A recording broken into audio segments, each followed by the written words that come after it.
Hey everyone, Kitty and Sergeant Steele here, and today I thought I'd do something fun. And so what I'm doing is a bit of a throwback.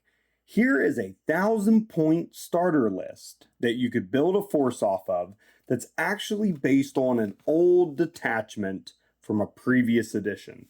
So what I have before you that you can see is called the Emperor Shield Infantry Platoon. They had these back when I was playing in 6th edition, and they were various attachments that you could use to make some kind of cool assembly of your units. I think some of it was just to sell models, but it was still a really cool concept, especially where there were lots of different detachments, and you could then take these littler detachments and build them into larger units or larger armies. And I thought that was a great way to talk about maybe how we build forces and how we think about it.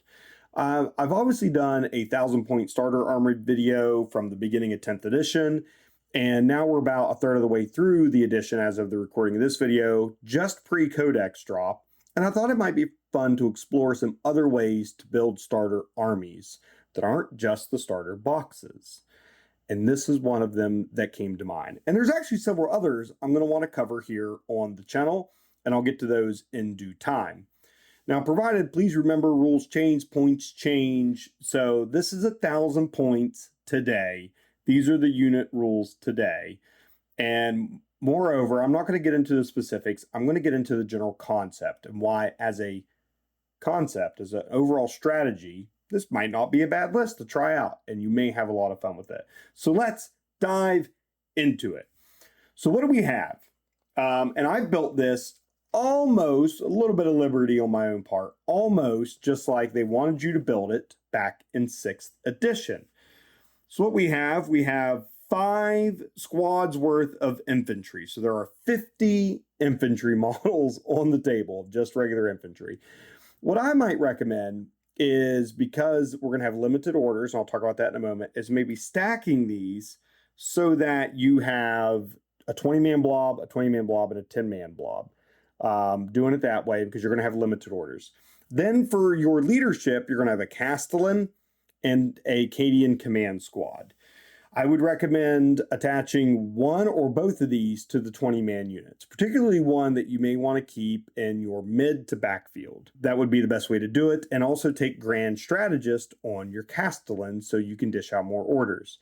Now, if you know you're going to split up these commanders and you're not going to attach them to the same blob, do Grand Strategist on your command squad so you get that benefit of the 24-inch order range with the Master of Ox. I think that would be very beneficial for everybody. In addition to these units, we also have 2 heavy weapons squads. One is mortars. Sorry, I don't have the new ones painted yet, so I got my old school ones there. And then I also have autocannons because that's what I have painted for the new models. I might actually normally recommend heavy bolters, and I'll explain why in a little bit. But I also think the autocannons is an excellent choice for your heavy weapon squads because they're a very versatile heavy weapon with their profile. They can help take out Terminators, Space Marines, they can even damage vehicles. Now, what you're probably noticing, and you're like, whoa, what is going on here? There are a lot of Sentinels, including I have one old school Sentinel here. I even painted up these 3 over here on the right just for this video. So I stopped working on my Sisters of Battle army just to paint these up, just to shoot this video for you all. So what we have is 3 units of Sentinels. In particular, we have 1 unit of Armored Sentinels, all with autocannons, hunter killer missiles, chainsaws, and they're going to be really your damage soaking unit that's really tough and hard to shake. Then we have 2 Scout Sentinels with las cannons and hunter killers. And then we have 2 Scout Sentinels with heavy flamers and hunter killer missiles. Hey everyone, I just wanted to take a minute about an amazing product that I'm showing here in the video, and that is these clear movement trays from Squad Marks. I use these on all my games. If you all have seen me at Nova or the Grand Narrative or Adepticon, you know I use these. I absolutely love them. Magnetize my models. They just attach right to them, and they look great because they don't detract from the battlefield. I love the look of Warhammer. I love the look of my army, and I want to keep that going, and these clear movement trays help me do it. So if you want to get some of these at a discount, there is a link in the video description below. Please do check that out, and it's an affiliate link, so you do help support the channel by buying movement trays through that link, and I greatly appreciate it, greatly appreciate each and every one of you. The way this is going to work, so let's talk about it as as a strategy, right? How would you fight with this 1,000-point list and get started with it? Well, first off, I would definitely keep probably one unit of 20-man guardsmen, Cadians in your backfield with either your command squad or your command squad and your castellan attached. This is so you can dish out those 24-inch orders to wherever you need them most. And this can stay in your backfield and hopefully be resilient enough with your feel no pain, your ability to fall back and shoot with the castellan, and many other features of this list by stacking those characters that way, that you'll be able to put this unit back there and they can stay alive hidden behind objectives while buffing everything else. Then nearby to them, you'd probably want to put your heavy weapons team with the autocannons, but you want them within 6 inches of this unit and in line of sight so they can shoot out, hopefully into good lanes of fire down the middle of the board. That is because of the unit ability that they have. So heavy weapons teams, when they fire Overwatch, hit on a 5-up. Unless they're within 6 inches of a friendly platoon unit. In that case, they can hit on a 4-up in Overwatch. Regular ballistic skill. It's really cool ability. I think it's really great. And that's why I think heavy bolters might actually be better, because they get sustained hits in addition to their hitting on 4s in Overwatch, which can really help build up some great momentum there to plink off some wounds on Space Marines or other elites or general infantry and knock them down a bit. But the autocannons also are great all-comer and damage a lot of stuff. Then we have the mortars, which are going to be positioned somewhat close to here to your 20-man blob, but also in the backfield. You also have the flexibility because Cadians have sticky objective, where they control an objective even if they move off of it or if they're destroyed until the enemy takes it away from them. So you can actually take this unit and have the chance of doing move, move, move and shifting into the midfield when need be to capture the midfield objectives. So that's kind of great flexibility about having this unit setting back and then maybe mid-game jumping them forward to seize that ground if you've lost it. Then you have another 20-man unit that's going to be your unit running around to grab those middle objective primarily. I would recommend taking a 10-man unit and actually sticking them probably into reserve so they can jump in further down the table, preferably just shy of your opponent's deployment zone, to also grab objectives or to jump maybe into your backfield if things go wrong. And so that would be a really great way of playing that. Your 2 units of Scout Sentinels, you'll want to use them a little differently, and that's why I have different loadouts. The heavy flamers will obviously want to deploy to try to shake loose any objective holding units on your opponent's side, so they're going to rush up and just try to burn anything out. You'll want to have these 2 with the las cannons kind of hiding out just a little bit more, being a little more cheeky, not taking shots so that they can hopefully bust the armor that your opponent has. Especially with your daring recon ability. So you'd have 2 daring recons that you could declare because you have 2 separate units of 2. And that'll allow you to buff the autocannons or the mortars by giving them reroll 1s, or even your Armoured Sentinels to be able to reroll the hit rolls and so forth. So that'd be really great to be able to use these to be able to do that to maximize your shots. Then for the Armoured Sentinels, with the autocannons, it's not ideal, but it's a little bit of an all-comer thing. So you can really take out anything from like Terminators to Space Marines, even vehicles, with 2 shots each, re-rolling the hit roll against monster and vehicles with their ability for this unit.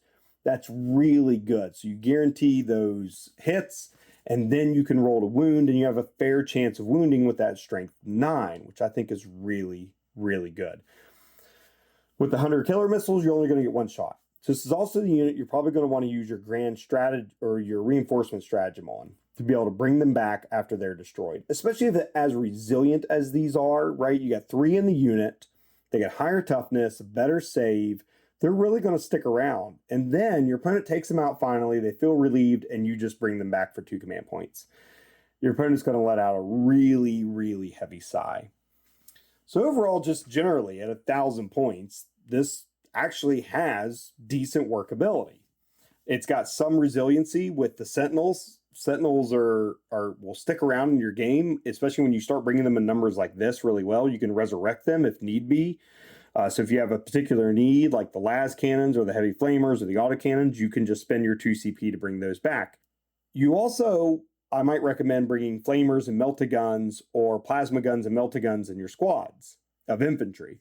And that's so you can have the flexibility of maybe plinking away those last few wounds, because you don't have a lot of armor penetration in this list, right? That's a downside of it. Just the las cannons, maybe the auto cannons if you want to look at it that way, and that's it. So by bringing the melta-guns and the plasma guns, or even the flamers, it could help you take out more infantry or take out more elites or take out more armor if need be. I would strongly recommend that. I only have one plasma gunner painted out of the new KD models, so that's why I'm just kind of showing one here in my little 10-man unit. I want to take a moment just talk about the mat and the backdrop I have here. These are both from TableWar. I really love the look of their neoprene mats and their backdrops they have. This is a cool new one that I've gotten from them. It's got this great warm and then saturates into some greens, browns, and grays back here. And I think it just looks so good with my models. Holy cow, am I impressed with it. They got all kinds of photography backdrops that you can buy that have these great kits and stands. I'm actually using one right now. It's out of frame, but that's the way I'm drooping this down back here behind my models to showcase them. So go check out TableWar and all of their amazing gaming products like battle mats. They also have photography backdrops as well. So check those out. So this is it, 1,000 points. And I think it's a great starter list. It's a lot of fun. I have a friend, Jerry, he's painted a lot of Sentinels in his time in Warhammer. Recently painted up a bunch more and ran like all Sentinel lists and all Ogre and Bulgrin lists too. Some really wild stuff I'd love to cover and talk about more. Really creative with his list writing in like fun ways. And he found that those lists performed well. So I think taking a bunch of Armored and Scout Sentinels is actually not a bad idea. Then with this list at 1,000 points, you could build on this. This is a great place to start. From here, you could add in whatever suits your flavor of play, your style of play. You could add in artillery, right? Basilisks, manticores, and hydras. You could add in 2 Rogel Dorns. You could add in Leman Russes and tank commanders or hellhounds. You could do Kazarkin or Tempestus Scions. All those things will complement this list. Scions will give you more movement. They'll give you more flexibility to capture objectives and hopefully hide out. Rogel Dorns will give you a lot of resiliency and some amazing firepower. Artillery will help you to keep your infantry alive by taking out the key units that might target them in your opponent's list. On and on and on. So this is a great list to kind of start out at, to look at. Building it may depend on what is available at the time in terms of box sets and so forth. This is also pre the release of the Krieg models, so that release may change some of the stuff you might do. And it may also change what infantry you want to select. I think Krieg is a great army. They got great benefits in terms of units. So if you want to swap out your Cadians for your Krieg and do a platoon squad and a marshal instead or something similar, I think that'd be a wonderful idea and something fun to try. And you still take your Sentinels and your heavy weapons and it's still going to work because they have the platoon keyword and all those and Daring Recon and the Armored Sentinel ability to reroll hit rolls. So it's all still going to play out really well together. And so I think there's a lot of different ways you could build on this from here. And think about this as a way to start your army. This could be, I think, a really fun way to do it. So don't count this out. Maybe even give it a try if you got enough models to do it. So obviously, currently in 2024, we're just after the summer balance data slate update. We're about to get another one. But you can take 7 Sentinels. You can take all this infantry, the commander, the Castellan, and the heavy weapons teams, and it's exactly 1,000 points. So this works out really well. If I had to drop something, if points go up, I would drop one of the heavy weapons teams in order to kind of flesh things out better. If points go down and I can add stuff in, by some rare chance, I would add in another Scout Sentinel to the las cannon team. So you could just have a little more punch in the list, right? So those are all things that I would consider. Or maybe even adding in a heavy weapons heavy bolter team, if you could have a 3rd heavy weapons team, which would be really cool. All right, that's all I have for you today. Quick, fun, dive in on the list. I hope you enjoy it. I hope you're enjoying 10th edition. I hope you're enjoying the Astra Militarum. And I hope you're enjoying the content I'm putting out on the channel. If you do, please like and subscribe and comment down below if you think I maybe missed something or if there's something else you want to add to this conversation. I love talking about these fun starter lists. I think it's a great thing and I want to cover more of them for you all. So please engage, and I greatly appreciate each and every one of you. It's been amazing on this journey, being here. So as always, have fun wargaming. And remember, Cadia stands.